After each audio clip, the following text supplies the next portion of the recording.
We all know the story by now. In the wake of the Me Too movement, Hollywood scrambled to clean up their act in lots of ways. There were firings, press releases, promises to do better, and a new approach to filming sex scenes using intimacy coordinators. Since sex scenes became a thing in modern cinema, all the way back in the 1930s, really, each director and production had approached sex scenes in their own way. Some with closed sets, others with crew walking in and out throughout, some with careful choreography, others totally improvised. Without clear systems, things could go really badly. Like an actor ends up being surprised, which famously happened in the unscripted assault scene in Last Tango in Paris. Or an actor feels pressured to go further with nudity in the moment. Intimacy coordinators promised to bring guidelines on set so that actors knew what to expect and could get more support and say in the process. But until this conversation, I didn't really have a sense of how that job fit in creatively on a movie set. I pictured someone with a clipboard, like an HR rep there, to monitor things and protect the studio from liability. I did not expect Elle McAlpine, who in the course of our conversation very charmingly described all the different ways women's bodies can move during orgasms, and she made these different heaving exhale sounds to make her point. I first heard about Elle because she did the intimacy coordination for Poor Things, the Emma Stone movie directed by Yorgos Lanthimos. There is lots of sex in that movie. Sexy sex, funny sex, upsetting sex. Elle also worked on one of my favorite recent shows, Baby Reindeer, on Netflix, where her job was to accompany actor and writer Richard Gadd as he reenacted traumatic sexual experiences from his real life. And I want to note, as Elle and I talk about Baby Reindeer, we discuss its storylines of stalking and sexual abuse and assault. There are also some plot spoilers if you haven't watched the show. And there's a lot of other things we talk about, too, including what it could be like for all of us to have someone coaching us to get out of our head and notice more of what our body is feeling. Your body is going through sensations, but you're not feeling the penis in the vagina. You're not feeling, because obviously your bodies are so far away from each other. There's often barriers in between. It's so unsexy, for the most part. And delivering notes that are specific and direct also takes an actor out of their head and back into their body. This is Death, Sex, and Money. The show from Slate about the things we think about a lot and need to talk about more. I'm Anna Sale.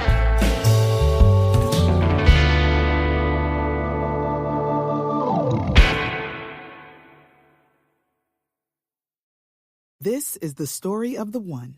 As head of maintenance at a concert hall, he knows the show must always go on. That's why he works behind the scenes, ensuring every light is working, the HVAC is humming, and his facility shines. With Grainger's supplies and solutions for every challenge he faces, plus 24/7 customer support, his venue never misses a beat. Call quickgrainger.com or just stop by. Grainger, for the ones who get it done. Elle McAlpine is 34 years old, a trained actress who went to a rigorous British drama school. She lives in southwest England, about an hour and a half outside of London, with her husband and 15-month-old daughter. She travels for work to movie and TV sets all over the UK. And when she gets there, she's often getting right to the heart of the matter, choreographing intimate content.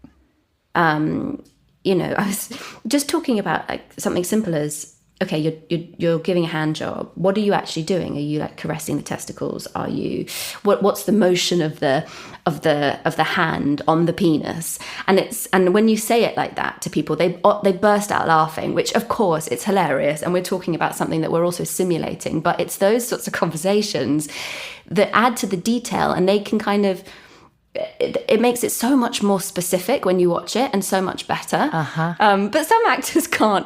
They're like, oh, this is too much, Elle, stop, please, stop.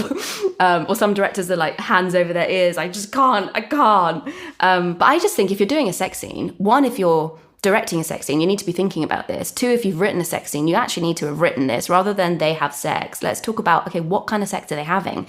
Do your due diligence as a writer and interrogate the sex scene. I want to role play what it's like to work with you. And so I'm going to set up a sort of scenario. Let's say that I am to film a scene and the script says that I'm to be filmed feeling passion, pleasure, wild abandon, and the scene continues to a climax for me and the actor I'm going to act with, my coworker, who is a man. He's taking his shirt off to film the scene. I will appear like my top is completely off. Okay. At what stage do you and I start talking? Where do you come in? So if a production has done its due diligence and prepped for an intimacy coordinator, we would start our conversations in pre-production. So we would have a conversation on Zoom or on the phone, whatever you would prefer, just talking about essentially the script, so the story. That's a really good framework because it gives us already a boundary. We have a text and we have a script and we have a character. Some actors would love to talk about their character's sexual expression. That's sometimes a question I ask, like, have you considered or thought about the sexual expression of your character, what they're like in a very private space or not so private, depending on the story. And is it similar to yours? Is it different to yours?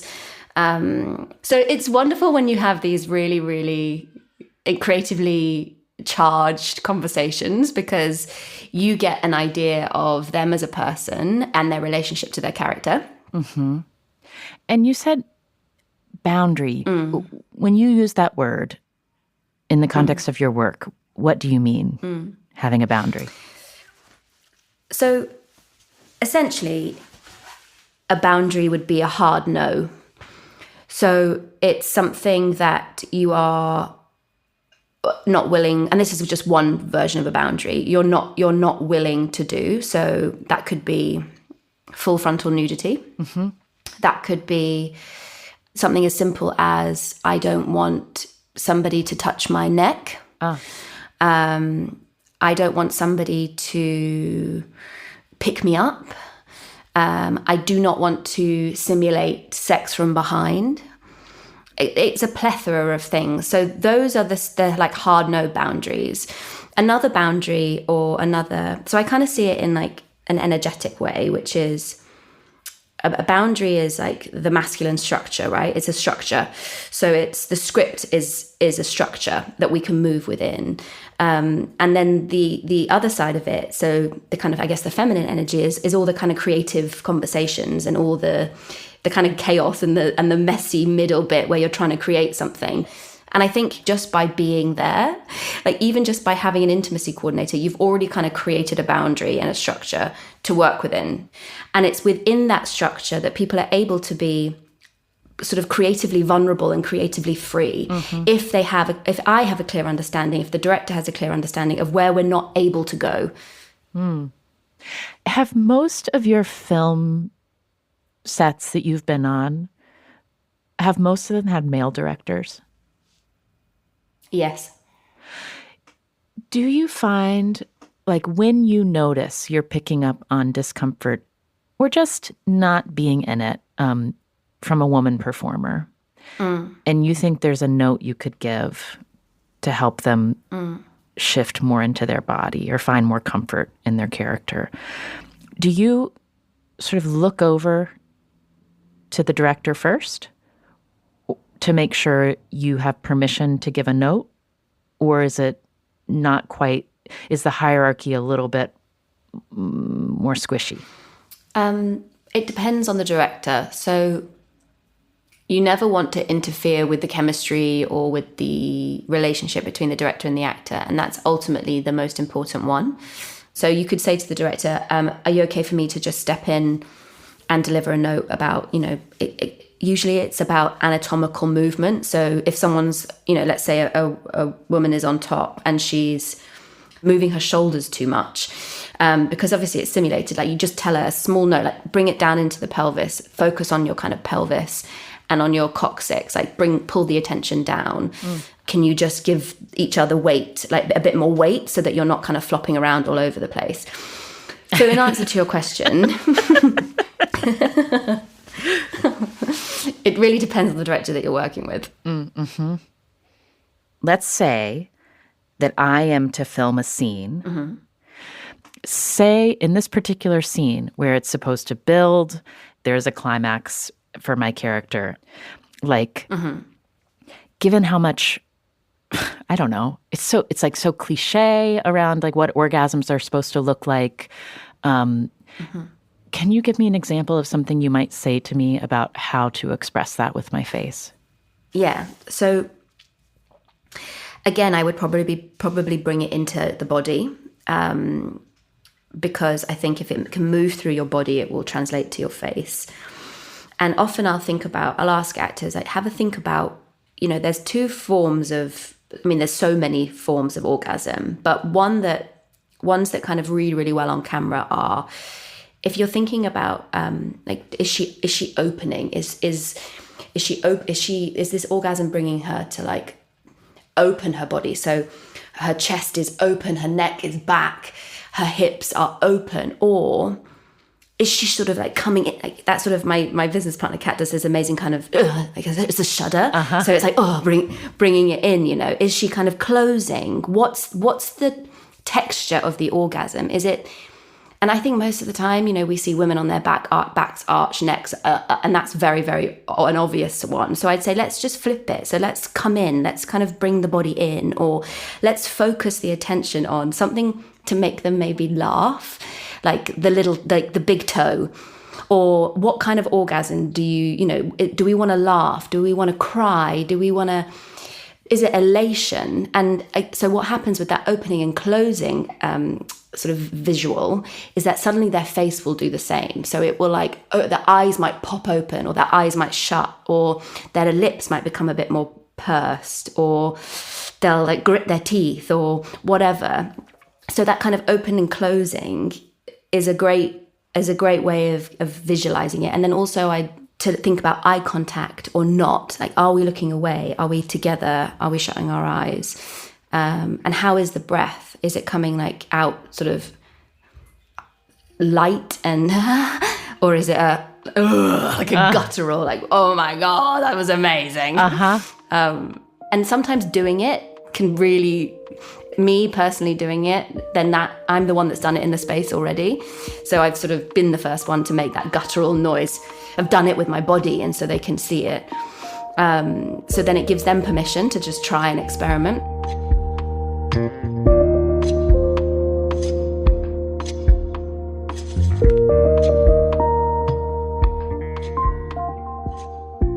Have you always had fluency around talking around sex, or is this something that you learned through being trained as an actor? I think I always had it.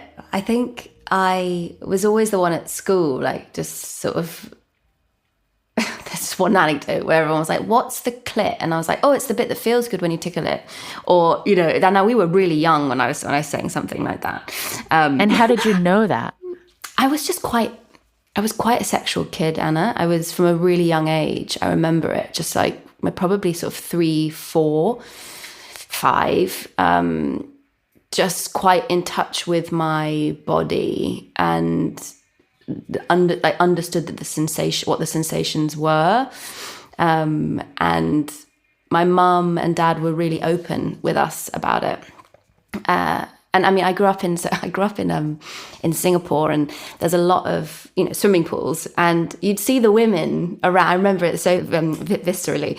The women, like our parents, sort of around the edges of the swimming pool, and they'd all be on the filters, the pool filters, just like enjoying the filter on their vulva or whatever. Oh, you'd like the chute of water. You could see the moms, yeah, exactly, and like the older women lining up. Yeah, just sitting on it. And you're like, what's happening there? Yeah. And then you'd go under the water with your goggles and be like, I see. And then for like me and my sisters just used to be like, oh, we're going on the filter. So So it was always something that interested me.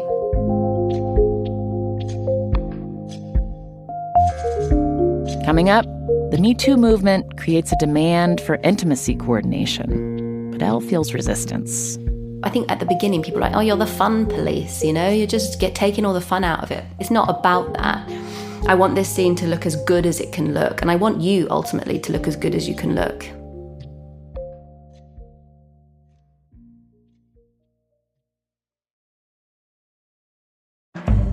This summer, I'm spending a lot of time outside, hiking, swimming in rivers. I've got a big camping trip coming up in a bit. And wherever I go, I'm bringing my microbiome with me. That's the 38 trillion bacteria that live in and on you, especially your gut, that are essential to whole body health. Seed's DS-01 Daily Synbiotic is a 24-strain probiotic and prebiotic that benefits your gut, skin, and heart health in just 2 capsules a day. Using Seed's DS-01 Daily Synbiotic is easy because unlike similar products, this is shelf-stable. It's easy to throw in a bag and bring with me because it doesn't require refrigeration. Just a big glass of water and 2 capsules in the morning, and I'm done. And with clinical trials and breakthrough research published in top scientific journals, Seed's probiotic research and development make DS-01 a product you can trust. And your gut, it's a central hub for various pathways through the body, and a healthy gut microbiome means benefits for digestion, skin health, heart health, your immune system, and more. Support your gut this summer with Seed's DS-01 Daily Synbiotic. Go to seed.com/DSM and use code 25DSM to get 25% off your first month. That's 25% off your first month of Seed's DS-01 Daily Synbiotic at seed.com/DSM, code 25DSM. Hey guys, it is Ryan. I'm not sure if you know this about me, but I'm a bit of a fun fanatic when I can. I like to work, but I like fun too. It's a thing. And now the truth is out there. I can tell you about my favorite place to have fun. Chumba Casino. They have hundreds of social casino style games to choose from with new games released each week. You can play for free anytime, anywhere. And each day brings a new chance to collect daily bonuses. So join me in the fun. Sign up now at ChumbaCasino.com. No purchase necessary. VGW. Void where prohibited by law. See terms and conditions. 18+. Hey, I want to take a moment to encourage you to follow Slate's daily news podcast, What Next? Part of why we at Death, Sex, and Money were excited to join Slate was because we were becoming a part of a network of podcasts that are smart, not too self-serious, and they really work hard to bring good, thoughtful news and stories into the world. And that's exactly what Next does. I bet a lot of us are starting to feel many emotions leading up to this year's election and about the state of the news in general. And something I think you'll appreciate about Mary Harris, the host of What Next, is that she's warm, incisive, and open-minded as she interviews. She and the team cover stories you haven't heard before or offer a different side to stories you might feel like you already know about. She speaks with experts, and she also really digs into the stories of the people who are living the headlines we're seeing, which is so important. I hope you'll take a moment to follow What Next, Slate's daily news and analysis show, available wherever you like to listen to Slate podcasts. This is Death, Sex, and Money from Slate. I'm Anna Sale. When Elle McAlpine was growing up, her father was a lawyer and they moved around a lot, from the UK to Singapore. And then she went to boarding school in Paris when she was 12. I never felt unsafe, but I think with my emotions I felt unsafe because you just were, there was nobody to hold them for you. You had to kind of do it. Your peers did. And the teachers, they were teachers at the end of the day. We had house mistresses, but they didn't have the capacity to deal with 50 teenagers at all times, like going through, major hormonal changes. And your role, say when you're a young teenager, you developed this sort of comfort with bodies and how they worked from the family you grew up in. Did you have kind of a role in the dorms with your peers of kind of being an explainer about what was happening? Or did it feel really different because you were in a really different environment?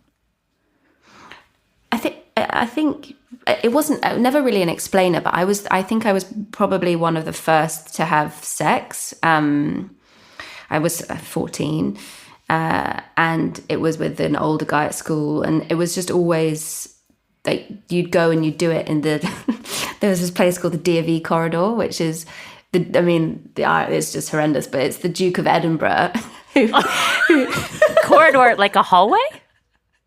It's like a cupboard, Anna. Honestly, it's a cupboard. A cupboard.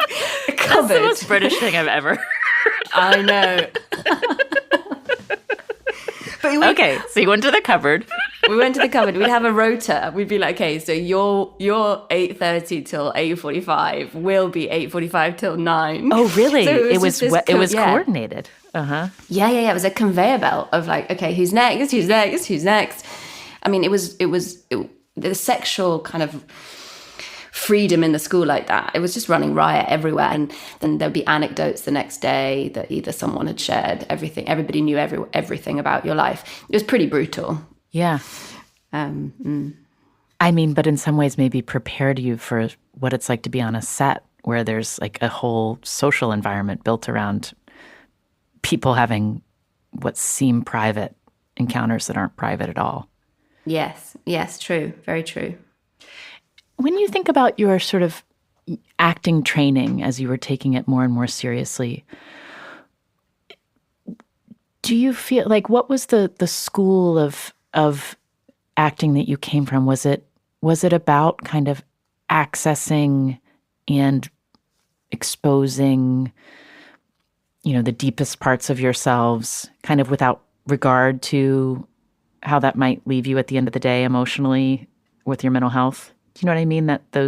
Was it kind of, were you pushed in that way to think about a really sad thing? Think about it, show us, or was it, did you feel like more controlled than that? I went to a school called Drama Centre, which was sort of renowned for its brutality in the way that they kind of the way that it was described was that they strip you bare, they strip you down so that they can rebuild you. And I definitely felt that to a degree. There's this exercise that we used to do, which is called the mobile exercise. So you essentially have to, and it's part of a character analysis, which is a technique of acting where you've got, so essentially going mobile is either going into fits of laughter or hysterics. And you're completely unhinged. You're completely emotive in the sense of like, you're just enveloped in this emotion. But the idea would always be to bring yourself back. But we didn't have the skills to do that. So you'd have to regurgitate essentially or recall some of the most traumatic experiences of your life. And people always went to tears because tears are much easier, I think, than accessing like deep joy for some reason. Mm-hmm. It's quite amazing. I don't know what that says about the kind of collective psyche, but there you go. And so you do watch your peers just, and some, you knew their kind of life story. So you'd watch them access and you knew which memory they were bringing up. And it was just really difficult to observe. But then the idea would be the teacher would kind of guide you and be like, okay, come back. But people couldn't because they're just reliving something. Their body's going through that trauma again. When you did your first simulated sex scene that felt intense as a performer, how did you find the experience? How did it feel? The first one I ever did was when I was very fresh out of university, and there was no conversation about it. I was also on my period, so I was very vulnerable. And I remember there was a kind of conversation about, oh, do you want me to take I think I was like, do you want to take my top off? They're like, oh yeah, that'd be great. A fully male crew with a male performer. And I remember having to ask, I was like, could the makeup lady be in with me? And I took my top off and nobody could look at me, which I think in their heads, they were like, oh, this is respectful. But as a performer, you're like, gosh, nobody's looking. And I think even when they did the takes, nobody was really like watching the monitor or looking at the performance because they felt uncomfortable and everybody was so young. Uh-huh. And I was just like, gosh, that's amazing. There's so much shame in this room. And I feel ashamed to be doing it because nobody can look at me. But I think they thought that they were being respectful. And there was no discussion about like the quality of the kiss. And this particular actor he went for it. It was like tongue, and I mean, it was chronic, really. But I remember coming away feeling chronic. Okay, that means not good. I think not good. Yeah.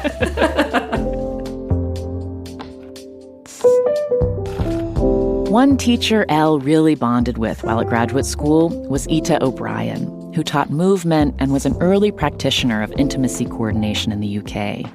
In 2014, she'd created a list of best practices for sex scenes on movie and TV sets. It listed things like calling for a closed set, identifying the blocking of a sex scene, and agreeing on areas of physical touch, a system of clear guidelines that felt sort of new.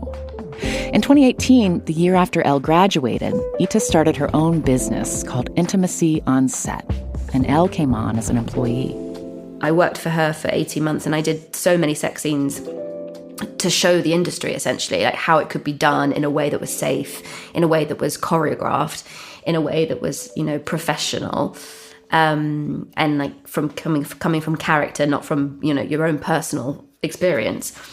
That was amazing because there was a structure and there was a format with which we were working with. And at that time, we were using doing a lot of animal work. So looking at the way certain animals mate because they lack inhibitions. It does not sit well in the industry now to tell them, why don't you just go and have a look at bonobos? And they're just like, absolutely not. That was the practice, and that's out of style now. That's out of style now. You can't, no. It's just, actors just do not want to see that.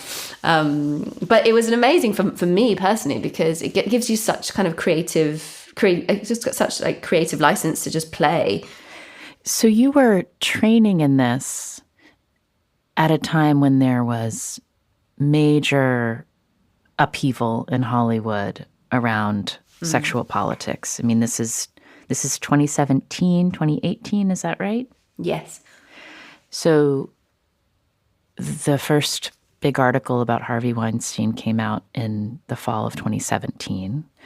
Do you feel like you had this upfront view on how that political restructuring around sexual politics in Hollywood, how that affected the market for the kind of work you did? Did you feel that? Did you get more inquiries? Yeah, it was fascinating, to be honest, Anna, because what was happening was there was a stamp down from. It didn't even feel like it was from the industry. It felt like it was from somewhere else, where probably the public that was like, you need to sort yourselves out. And so interestingly and quite amazingly, this work was bubbling away, and had been, I think, in the UK anyway, since 2014, but nothing official. I think in the States slightly earlier, maybe 2006, but I don't think it was even really still at that point, like named intimacy coordination or intimacy direction. But it was bubbling away, and that at exactly that time, the work was ready to go. So it's just quite amazing how it all worked. The work was ready to go, meaning there was like a framework around what intimacy coordination, like what it was. Is that what you mean? What it was. Yeah, exactly. After Harvey Weinstein hit, the industry was like, okay, fine. And then the pushback, it was pretty, again, I'm going to use that word, brutal, because you're having to go on these sets that are so, that it's like a massive machine. Mm-hmm. That thinks it works well. And, the mental health in the TV and film industry is pretty low in terms of the hours that people have to work. People are driving home at, 11 p.m. and then having to get back in their cars at 4 a.m. So just in the general sense of it, it's just like it's a very, very hard working industry. But we were on these sets and people just didn't understand. They kind of understood-ish, but then we were there a lot of the time just to sort of tick a box. People had a way of working, and they'd done a lot of sex scenes without help, without an intimacy coordinator. And so the thought of having somebody else there in those very, very sort of vulnerable scenes or whatever didn't really make sense to some people. Directors didn't want us to interfere. Actors were like, I've done these scenes so many times before, why do I need help now? But it's also, I think, the most fascinating experiences I've had are with actors that have done a lot of sex scenes. And then they have an experience with an intimacy coordinator or myself, and they kind of realize how bad it was, but they'd learned to accept it. So you're kind of holding them in their, I guess in a little bit of the grief that they have maybe for their younger selves, or for the lack of empowerment that they felt that they had when they were doing those previous scenes.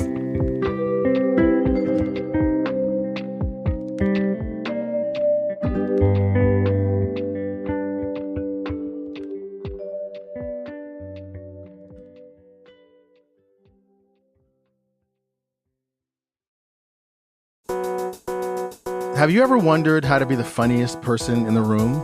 Or how to actually change someone's mind? Yeah, what about how to find your people? Or even how to have the best sex of your life? Ooh.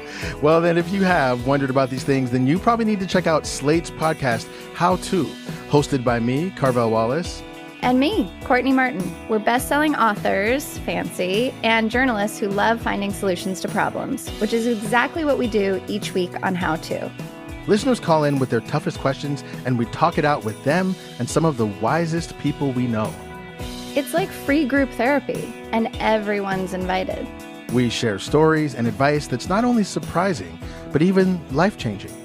I feel like I'm afraid to jump, but this has been super helpful because you have helped me trust my wings. We're all in this together, so let's help each other out. Look for How To from Slate wherever you listen to podcasts. In 2019, Elle started her own intimacy coordination business with her partner, Catherine Hardman. They've been busy with credits on dozens of shows between them. Recently, they worked on the Netflix show Baby Reindeer, written and starring Richard Gadd. It's based on Gadd's real life and tells the story of how his character Donnie attracted a stalker. At the time, he was a young, struggling comedian working in a bar part-time. Every morning now, Martha would arrive exactly 2 hours before the pub opened. Then all day she would trail me around the bar, talking endlessly about our future together. Thought long and hard about it, and my answer's yes. Yes to what? Kids, marriage, the full 9 yards. Never said anything about The show is upsetting and beautifully told, complex. You feel empathy for the stalker Martha, while also feeling rage and discomfort. When she brutally attacks Donnie's love interest, Terry, in episode 3, you ache for Terry. And still the show resists making Martha into a cartoonish villain. Midway through this series, the story goes back in time to before Gadd's character meets his stalker, when a powerful industry player becomes his mentor and they start doing drugs together. It leads to repeated instances of abuse. I passed out many times in his company. I would often wait to find him lying next to me, his hands and mouth in various places as he searched around my body. There is a scene the morning after Donnie is raped, and he steps in the shower. And when the hot water touches him, he lets out a jagged yelp.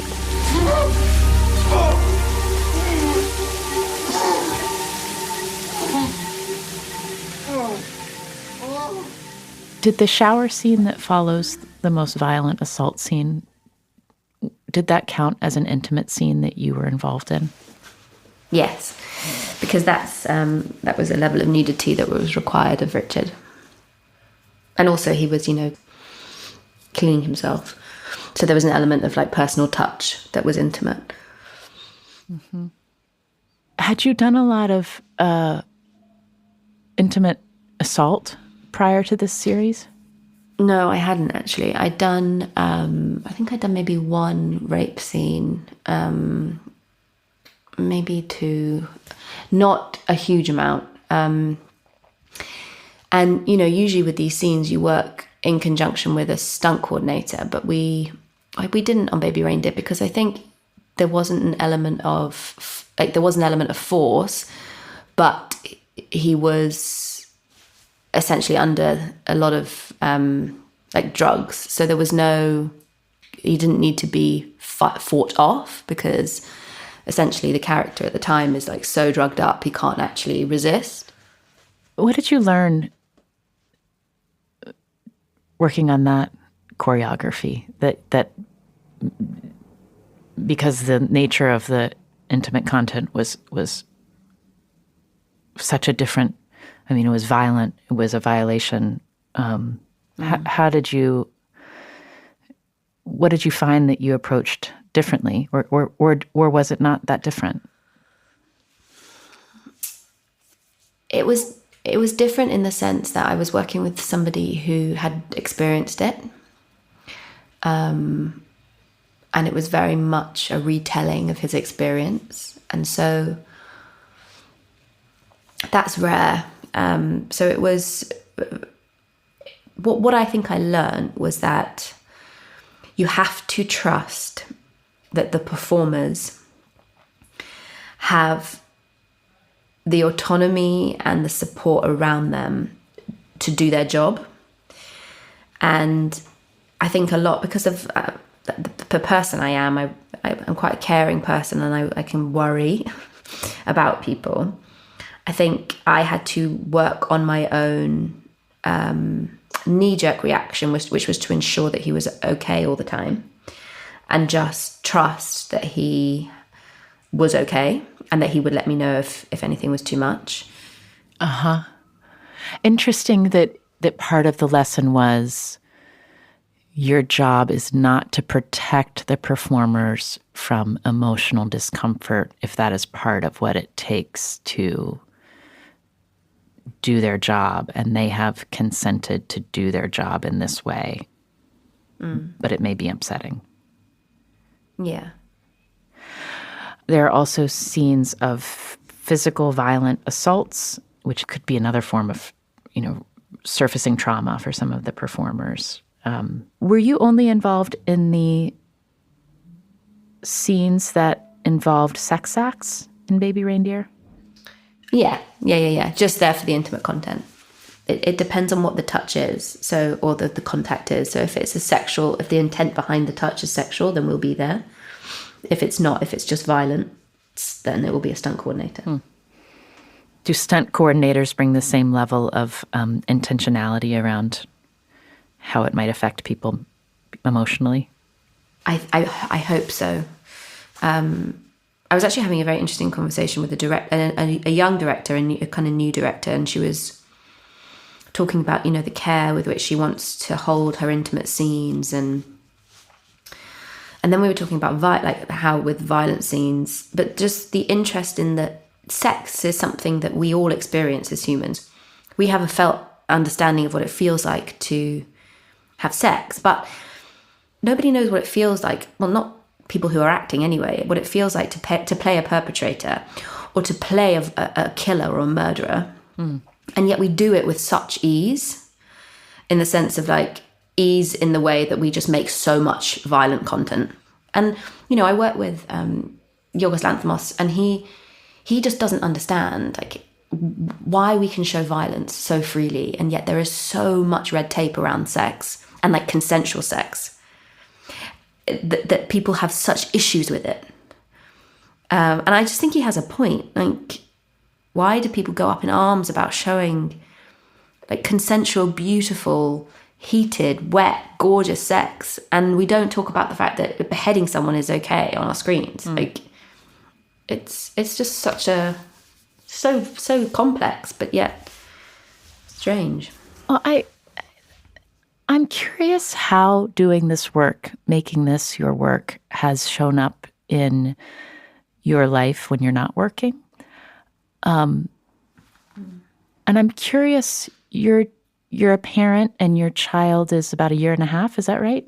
Yes, just under, yeah. Have you noticed at all how communicating about touch and bodies at work, do you notice how that's showing up in the way that you are parenting your child as they are sort of learning words and learning about their bodies in the world?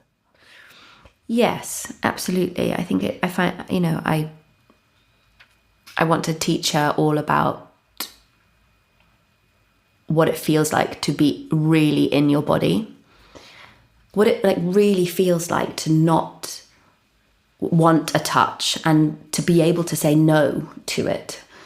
I'm an avid people pleaser, and I'm learning to kind of really dismantle that because it does not serve me, and it does not serve the greater good for women, especially to people please, because it's just we reduce our power because of that. And it is so integral that especially women, and I have a daughter, that we connect to our vulvas. Like it's the life force. It is like we birth life through our vaginas, and our vulvas are the most beautiful things in the world, and there is so much shame around them, around the smell, around what they look like, and it is just baffling. And how it shows up in my life is that I'm trying to learn to like connect with it, and to connect with that like creative genius that is in your vulva essentially. And especially becoming a mum, like you realize the power of it, and also you realize through birth like the trauma of it and what can happen when you're disconnected and severed from that life force. And so I think the more I work on, it's interesting also being a mum, that what happens to your sex life and your intimacy. And I can become quite methodical with my partner, because I'm like, can we just try this position? And can we just see, like, how can I work it out? How can I do this on screen? And he's just like, oh, for fuck's sake. Wait, so you sometimes will practice at home, like, does this angle work? And how does it, like, you're experimenting in a playful way in your personal life to figure out how bodies can fit together? Yeah, and how you do it without necessarily doing the actual act, like where you could put, where the camera could be and how we could hide things, and, sculpting something, like choreographing something with him, or just kind of working, because sometimes if you're going into a rehearsal that day, it's just quite nice to get it in. I think it's really important for me to get it in my body so that I can then translate it to the actors. I see. That might really feel like you're the fun police if you're doing that in your own time. I know, right? Poor George.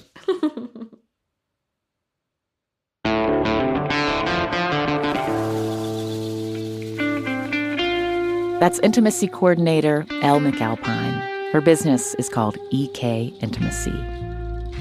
This episode was produced by Zoe Azulay. Death, Sex, and Money is produced by Slate. Please support the production of our show by becoming a member of Slate Plus. You'll not only support our work at Death, Sex, and Money, you'll get access to benefits including listening to us and all of the other great podcasts Slate makes, like Slow Burn and Decoder Ring, without any ads or sponsor breaks.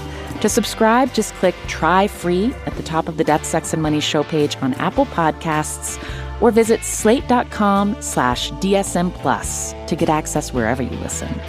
You'll be supporting our show and the people who make Death, Sex, and Money with me at Slate. Andrew Dunn, Zoe Azulay, and Cameron Drews. Daisy Rosario is our senior supervising producer at Slate. Alicia Montgomery is Slate's head of audio. Our theme music is by the Reverend John DeLure and Steve Lewis.